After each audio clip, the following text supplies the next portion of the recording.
So you want to learn how to make thumbnails, but you don't have the money for it because you're a YouTuber. You're poor. So first you want to come to Pixlr.com and click on the Pixlr X icon down here. So let's create a new project by clicking create new and doing wide 1080p. The thumbnail that we're making today is the one for this video.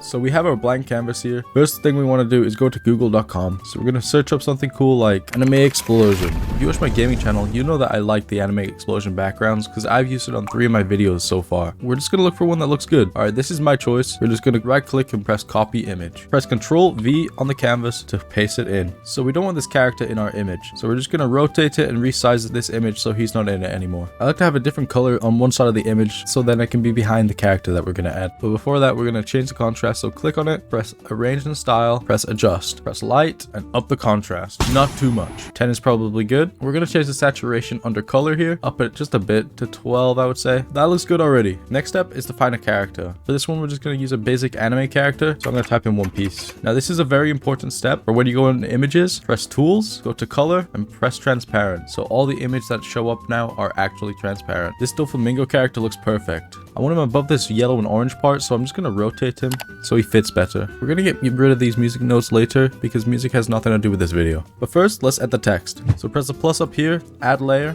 and then press text. Here we have a text layer. We can resize it here or resize it here. Let's go up here and put in our text. Our text is going to be make great. And you're done. Okay, but really we're going to change the text font over here, and I like to do Dustin. Since we still can't see it, we're going to add an outline, make it black. We're going to change the size to 85. Now it stands out from the background finally. I don't like how much space we got in between the words here, so we're going to change the line spacing down to 22. We can resize it, make it way bigger, and that looks perfect. I did tilt the text slightly by moving this. I like the text to be tilted towards the side it's closest to, which is the left side. We can also check the degree that it's angled at by going up to transform and seeing right here. I think it might be a bit too angled, so we're going to go -2. That looks perfect to me. Now we're going to add another text layer by doing the same thing as before. Make sure it's above the other text layer. Make sure the tilt is also -2. We want it to be the same exact angle. I'm going to name this one thumbnails. Now we're going to change the font to one that's called Malot. This one is one of my favorites. I use it for the keywords in thumbnails, which is thumbnails this time. So let's add the outline, black.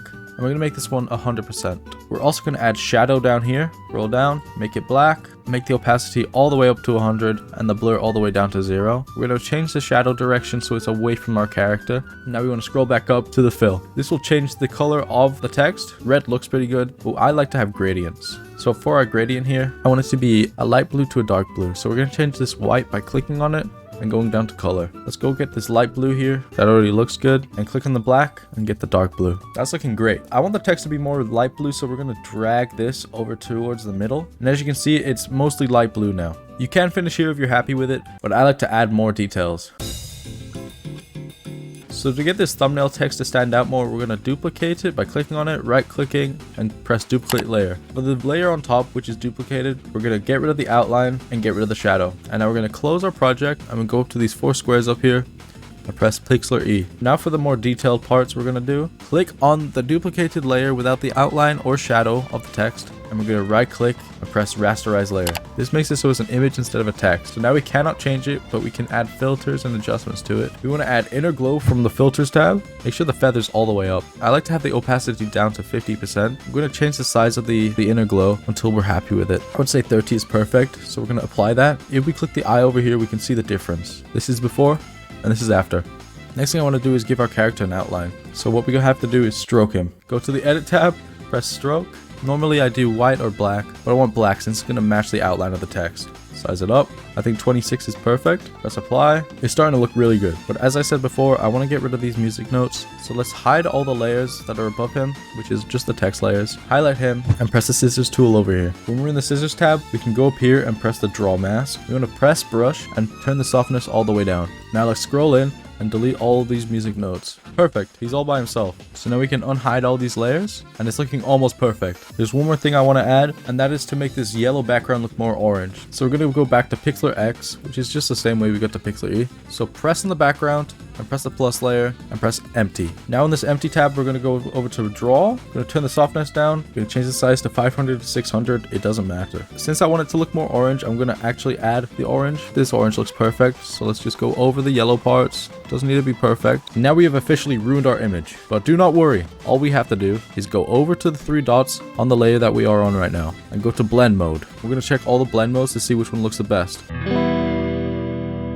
Color burn definitely looks the best. It gives us more of a yellow tone than the orange I was looking for, but that is fine. So all I want to do is press on the background and go over to the adjust. I think if we up the temperature and down the tilt, we'll get more of an orange look, but I also want to change some lighting options. We're going to down the highlights just a bit, around 45, and we're going to up the contrast just to 14. This image is looking quite amazing. I'm just going to change the position of the background so more redness shows from him. That looks perfect to me. And now scroll out until it gets the thumbnail size and decide for yourself if you click that video. I think we got a perfect image.